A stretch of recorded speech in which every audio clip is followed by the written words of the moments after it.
This is The Run Through. I'm Chloe Mal, and today I am joined in the studio by my colleagues and frequent friends of the pod, Taylor Antrim, deputy editor, and Hannah Jackson, senior fashion writer. Hi, everyone. Hi. Love a culture pod. You do love a culture pod. Yeah. This is my first. I'm so excited. Very exciting. Yeah. Welcome to the culture pod. Thank you so much.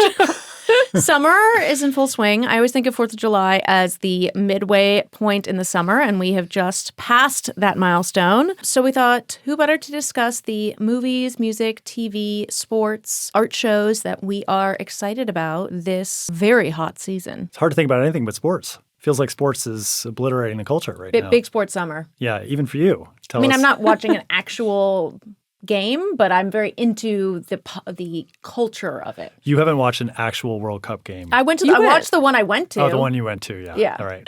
Well, but it's not just the World Cup. What else is going on sports-wise, Chloe? Wimbledon, sports expert. since thanks to Anna, Vogue is tennis monthly or daily, frankly, at this point. I love people watching at Wimbledon. I love people's outfits. I like that Ralph Lauren sort of takes over their suite and everyone does their like preppy British vibes. Which do you like more for people watching, Wimbledon or US Open? Wimbledon, because the outfits are better. People really take the dress code more seriously. It's a real sort of Ascot light. It's like Ascot, but no fascinator. Right. Okay, no, I didn't follow that at all, actually. It's a great dress code. But isn't like US Open going like this and Wimbledon kind of going like this for like fashion interest? Like US Open is for the people one. who are listening, one hand is going up and one hand is going across. A master of the audio form. I'm like this. Face for radio. My theory is the US Open is growing in interest among the fashion crowd. I think it has definitely become like there is a real fashion foothold in the US Open. And, you know, I know we're all very excited about it every year, but I do think Wimbledon still has the best dressed attendees. Yeah. And I think it's because they sort of insist upon it. I went to the US Open for the the second time last year, and it was so much fun. So fun. Who did you watch Delightful. play? Do you Honey remember? Deuce? No idea who played. I just remember the Honey Deuces. I can tell you all about the cantaloupe in my... Yes. Or no, the honeydew. Duh. What other sports were you watching? Love honeydews. I'm going to 2 Liberty games Awesome. this month. I'm very excited. Big WNBA energy right now. We love the W here. Obviously, we're big Liberty fans. We're big Ellie fans, We're too. big Ellie the Elephant fans, as someone who's interviewed her twice via email. No, I'm seeing their game against the Dallas Wings. So we'll get to see Paige Beckers and AZ Fudd play together, which will be very exciting. Fun. Both friends of Vogue. And then I'm also going to see their game with the Chicago Sky. I'm a really big fan of Gabriella Hawkes, who's a new guard on the team. She just helped UCLA win March Madness, and I got to watch her play a few times there. So I'm really excited to see her go pro. You know what other big sporting event is happening this summer? Think about it. Started on July 4th. UFC? Tour de France. Oh! Taylor loves the Tour de France. I love the Tour de France. And What this year, excites you about the Tour de France? well, it's amazing. I mean, the It's top, just amazing. the top riders right now are Jonas Vingegaard, the Dutch rider, goes head-to-head against Tadej Pogačar, who looks uncannily like my son. So that's like very exciting in our So we're household. rooting for him. And Pogačar has been kind of unbeatable, but Vingegaard looks really good this year. And Emma did a cute thing. I want what they have about Vingegaard and his wife last summer. Do you remember that? Yeah, I feel that was, you really pushed the I pushed that, but she envelope really on that came one. through. When you search Vingegaard's wife, you know what pops to the top? Vogue's I Want What They Have. There you go. SEO wins over here. That's SEO for you right there. In addition to being the Tour de France resident expert, you are Correspondent. also correspondent. Yeah. You are also our film and horror correspondent. Am I? Yeah. Good segue. This summer, like Big horror summer. The big movie narrative of 2026 is the success of Backrooms and Obsession, which are these 2 first film horror indies from very young directors that have made like $1 bajillion and have overshadowed all the sort of like summer blockbusters we've seen so far. So usually in like a conversation like this, you talk about all the big blockbusters you're psyched to see. And there are a few that are coming out this summer, but I feel like Minions. it's sort of a vibe shift. Yeah, we'll get to Minions. Like a vibe shift where it's like actually it's these kind of viral smaller movies that seem to really be driving the conversation. And in that sense, like I'm actually looking for the next kind of like movie like that rather than Minions, which is going to do very well and is your kids are going to love. But the big summer movie we have to talk about is The Odyssey, which is opening on July 17th. There's been a lot of Odyssey chat in our meetings, right? Mm-hmm. Mostly driven by you. Mm-hmm. So tell me why you're so excited about The Odyssey. I just think it's a big big deal. One, I'm excited that it's already sold out in places, that a big budget, what's the opposite? I mean, it is a blockbuster, but it's not a dumb movie. It's a thinking person's blockbuster. It's a thinking person's blockbuster. So this is Christopher Nolan, yes. and his last movie famously was Oppenheimer. Which, Dunkirk. No. Yes. Oh my gosh. You would be forgiven for not remembering that because I'd like you to tell us what happened in the last hour. You literally bring this up in every podcast. So Chloe goes to the premiere of Oppenheimer or some fancy It was a screening. Screening that no one can get into except for Chloe and her mom. And Oppenheimer, a 3-hour film. Chloe's locked and loaded for about 2 hours, and she's like, I gotta go. I did. I have to get home for bedtime. Oh my God, right when it's really ramping. Totally. And she's like, I'm out. So Chloe? Honestly, with the Odyssey, I also know what happens. So yeah, he makes it home. I did look this up, though. Would you like to know the running time of the Odyssey? yeah, I saw in your notes, it's 8 minutes shorter than Oppenheimer. Yeah, so there's hope. But you didn't even make it to the 8-minute till the end mark for Oppenheimer. No, but it also made me, I love the Odyssey. I love Circe. I love sort of different Odyssey translations and all the sort of chitter-chatter around that. I also like Daniel Mendelsohn's searching for my Greek father by rereading the Odyssey. It has a lot of spin-offs. Oh, okay.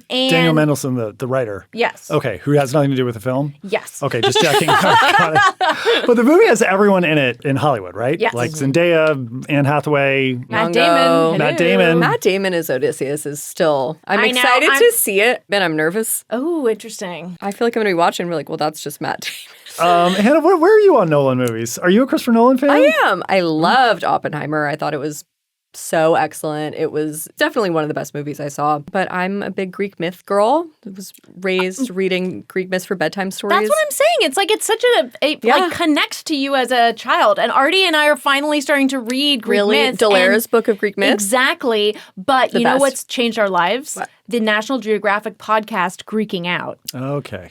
Wow. It's amazing. And so now he's obsessed with the Odyssey. Also, I'm very into, Nicole thought this was a bit too niche, but I thought we should have done a piece on designers who use a loom because it's so loom forward. It is Odyssey. loom forward. As we are recording this, we are just launching into the Odyssey press tour, which is going to see major looks from Zendaya, Lupita, Anne Hathaway, and poor Tom Holland and Zendaya are just coming off a couple's press tour with Spider-Man. So we are going to be seeing a lot of press tour fashion vibes from those people to rival The Devil Wears Prada 2.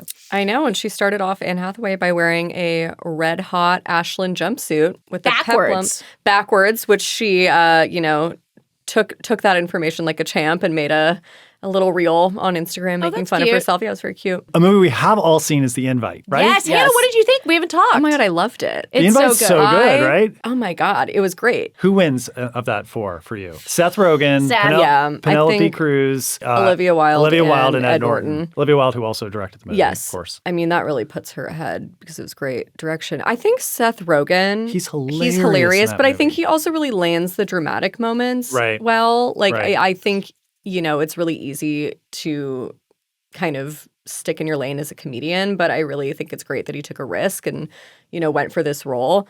I think Olivia Wilde's direction was also really wonderful. I also think Ed Norton's character really could have gotten lost in there, especially he's so funny. He's so funny. When he pops up from behind the couch at the end, it got me. What did you guys think? The first 30 to 45 minutes, I was like, oof, this could be a slightly grating chamber drama. And then I felt like it got people went so big with it, each of the four of them in different ways. And I was delighted by it every step of the way. And I thought it was really interesting in my interview with Olivia that she said that it's one of the only movies she's ever either directed or starred in that they filmed chronologically because it was on one set, and that really made them more comfortable with each other and with the material, and it made it feel much more natural. And you do feel that. You feel like you're really on this journey with them. And then there's also another interesting movie that's coming out in August, Teenage Sex and Death at Camp Miasma. Rolls off the tongue.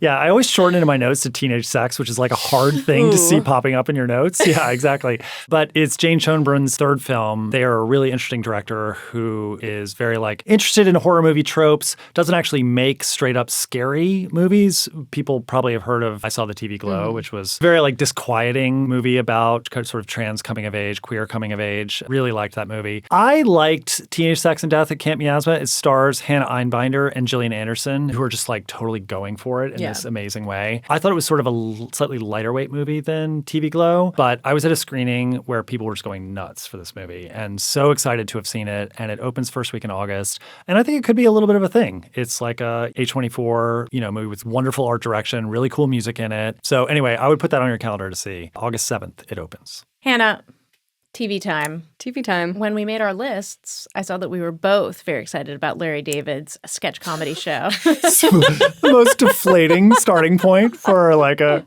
cool TV discussion. Larry David's like 2-week-old HBO show. No, I love Curb Your Enthusiasm. How is it? It's so funny. It's so charming. Okay. It's like Curb Your Enthusiasm. Which I love. It's like him as Curb Your Enthusiasm put into, it's like historical scenarios. So it's he's like so annoying that he makes Rosa Parks move to the back of the bus. Okay, that's funny. Also, it like kicks off with, no, spoiler, but Barack Obama. Well, Obama opens it. That's a spoiler. I know, it is shocking. But then it's like him with Richard Kind, who I love. Love Richard Kind. Inventing the telephone. And Larry David was like, isn't this amazing? And Richard Kind won't stop talking. He's like, oh my God, I hate this thing. He's like, I didn't think it was okay that you picked some flowers from someone else's yard, by the way. Like, since I have you. I loved the Declaration of Independence sketch where Larry David takes the first stab at writing it. And he has put in so many like personal gripes. He's like, men should not be allowed to fan themselves in public. Like, it's just this nonstop list. And it's so my speed. I cannot wait. I feel like I'm putting my political science degree to use. So I'm excited to see the rest of it. No, thrilling. Yeah, no, I'm speechless. We really sold Taylor on this one.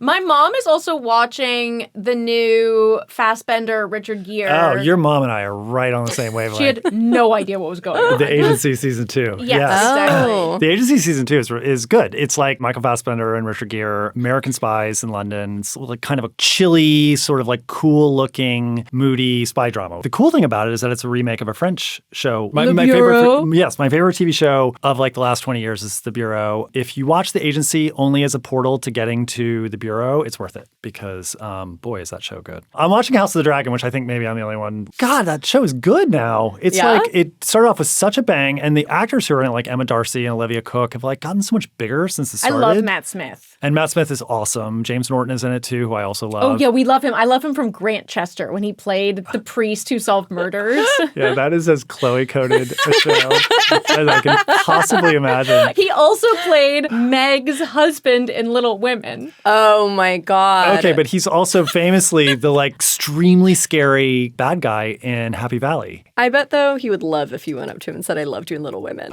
We'll tag team on that so we get the full scope of his career. We're also excited about The Shards. Oh, yeah, The Shards. We're all up in The Shards. The adaptation of Bret Easton Ellis's novel. It's a Ryan Murphy production, and it's got like a pretty crazy cast. Kaya Gerber, Homer Gear, famous from his Sydney Sweeney love scene in Euphoria. Is that what he's famous for? It's the only thing he's done. He's got famous parents, or father at least. But. Evan Rachel Wood is in it. Igby Rigney is the lead, who I've never seen before, but is very good. Yeah, he plays like the Bret Easton Ellis character, who's also kind of the narrator. And it's all like rich, disaffected high school kids in LA in 1981. And it's like art directed to the hilt, very Ryan Murphy style. It's going to be a very hot late summer show that I think people will enjoy watching. It's like heavy on the vibes, I would say. Anyway, we're excited about that. That is August 5th. Lioness Season 3 comes back, which is this incredibly cool show. And it's got friend of the pod Zoe Saldana as like this like kick-ass dark side CIA sort of assassin type. Nicole Kidman is in it. All these great people are in it. So Sam Sussman and I are the super fans on the Vogue staff, and we will be dominating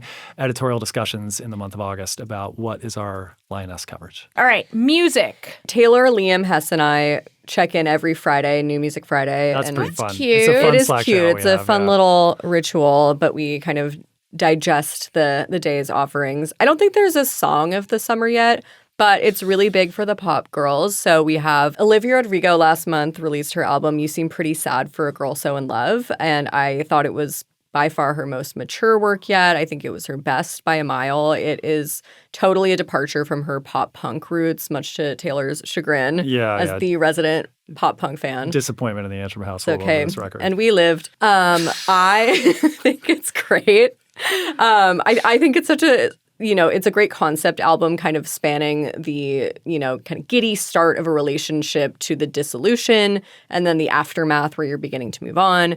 I think there are some real standouts. I will say I think it's a no-skip album, but my standouts are Maggots for Brains, which she said was inspired by Steve and Miranda from Sex and the City, and it's sort of about like a codependent relationship. Is that something that Steve said? No, I don't know if Steve said it specifically. And then toward the back half of the album, I really loved What's Wrong With Me, which featured Olivia Rodrigo's first ever feature from Robert Smith, of all people, which was, incredible, from The Cure. And it's a really fun duet, kind of talking about falling out of love and realizing you should be happy, but you're not. And then towards the end of the album, there is a really great song, Expectations, which producer Daniel Nigro asked Olivia to write as like a mantra song. So she's sort of talking about like, that time in every young woman's life where they say they will not date any more losers. And if it sticks, who knows? But, it's a very fun kind of, the production is fantastic. It's very reminiscent to me of Talking Heads. Okay. Charlie XCX's forthcoming album, Music, Fashion, Film, is coming out in August. I'm excited about this. I'm really excited about it. I feel like the early singles are really good. It's definitely more of a rock vibe than hyper poppy sound that she's been curating for some time, which she kind of got into on the first song on the album, Rock Music, which, speaks for itself. And the cover's a total flex, right? Yeah, on the cover it is John Cale, Marc Jacobs, and Martin Scorsese, each representing music, fashion, and film. It's incredible. I think Charlie's so good for the culture. I think she stirs it up. I feel like everyone's talking about Phoebe Bridgers and the fact that she has no phones at her concerts. Yeah. I love Stranger in the Alps, so I have been eagerly awaiting her return. Yeah, a lot of big fans of hers at Vogue. Well, you're into hyperpop as well, I Taylor. am into hyperpop, but we can have a little hyperpop corner. I mean, hyperpop's sort of a dated What does that term mean? these days. Sure. It's a good question. It's like glitchy, sort of like... It's like Charlie Brat, but like more. Like electronic sort of pop with like a lot of glitchy sounds, a little bit punk inflected, very noisy. 100 Gex is like the classic hyperpop. Who you love, famously. Yeah. Never let a 100 Gex show go by you. There is a lot of hyperpop in my household because my son, William's really into it and he loves Glaive, kind of came out of the hyperpop scene and has a record that I've been talking about. But I really like this new Tiffany Day single called Constantly, and she's like this 26-year-old Chinese-American hyperpop artist, and she's actually opening for Glaive on his tour, and anyway, I'm really loving that. What are you reading this summer? We just did such a fun piece on Vogue.com of beach reads with beach bags. Chloe Shama put together an amazing list of must-read books coming out this summer. The Pool House by Mary H.K. Choi is one that I'm really excited about. She wrote a fantastic essay for us for the summer issue about her green card marriage.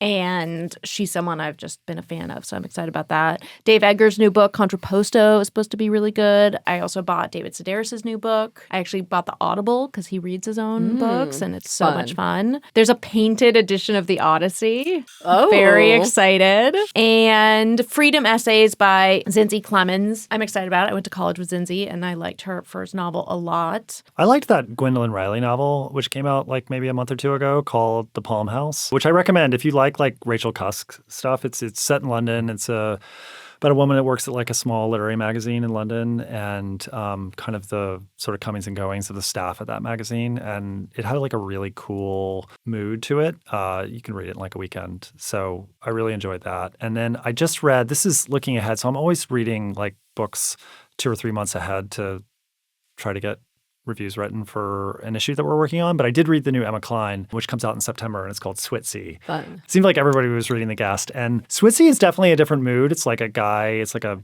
big financial titan at the end of his life, like headed towards assisted suicide in Switzerland. So could be that Emma Cline's like going through some like darkness in her own life, but I really enjoy her writing. So I do too. I like She's that fantastic. I just finished reading Book of Hours by Ellen O'Connell Whittet, who is an occasional contributor of ours and a friend of mine. And it is about a woman who sees these visions of Catholic saints growing up through a difficult time getting pregnant. And then once she has a very traumatic childbirth, she stops seeing them. So it's this kind of interesting intertwining of Catholicism, bodily autonomy, how we treat women in the medical space. But it's very beautifully written, and she's just a fantastic writer. And I like things that sort of push you out of your comfort zone Yeah. in the summer. It's a good time to take on like a big read or a genre you don't usually do. Oh, I'm really excited about. I'm a big Cuskian, and Rachel Cusk has her new book in August. So Right. that's So you should check out, your Cusk adjacent. Yeah, Gwendolyn Riley. it's a Cusk summer. Theater. What is everyone seeing? Oh my God. Anna said in a meeting that she was excited about every single release coming to Broadway in 2027. Every single one. Theater really makes that woman happy. Insatiable appetite. Totally. Theater correspondent. Chloe Shama was really convincing me that the Whoopi monologues would be fun. I'm intrigued by this. I'm a big Whoopi fan as much as the next person, but wouldn't be something I would have naturally gone to. I always love going to Shakespeare in the Park, so I am curious about seeing the Romeo and Juliet adaptation that is there now and that we covered in our summer issue beautifully. Shifters is at the Cherry Lane and opening mid-July, and that is something that a few of our colleagues, Marley Marius, are excited about. Any art shows you guys are going to or excited about? Hannah, tell us about tarot. Very excited. My woo-woo moment has arrived. No, the Morgan Library just opened their tarot exhibit, which I cannot wait to see. We wrote about it in the summer issue, which was very fun. And it's this, collection. They split the oldest, full tarot deck with another Italian museum, but it's the Visconti Sforza deck from the 14th century, I believe, Wow. 15th century. So it's incredibly beautiful, well preserved, but they've also kind of traced tarot throughout the years. So they have more contemporary interpretations. They have like Leonora Carrington's tarot. Very exciting. That's fun. They always do have fun exhibitions there. I just had a very fun visit to MoMA that I recommend everyone go there before the end of the summer because the Duchamp exhibit is fantastic. And also the Frida and Diego is really fun because it's quite small and intimate, and it has this fun sort of draping and scene setting that mimics the paintings. It just was a fun installation and an interesting. Was the Duchamp just packed? How'd you No, find we it? went. Artie and I went at 10 a.m. on a Sunday morning, and Wow. it was fine. Oh wow. But it's very robust and fun. Yeah, It has a lot of great things. Iris Van Herpen has her big exhibition at the Brooklyn Museum, Sculpting the Senses, which is on till December. And I love anything at the Frick, so I will definitely be attending the first Fridays there. They're back. They're back. Thank you for joining the show today. That's it for the run-through. Bye-bye. Thank you. Bye. Bye.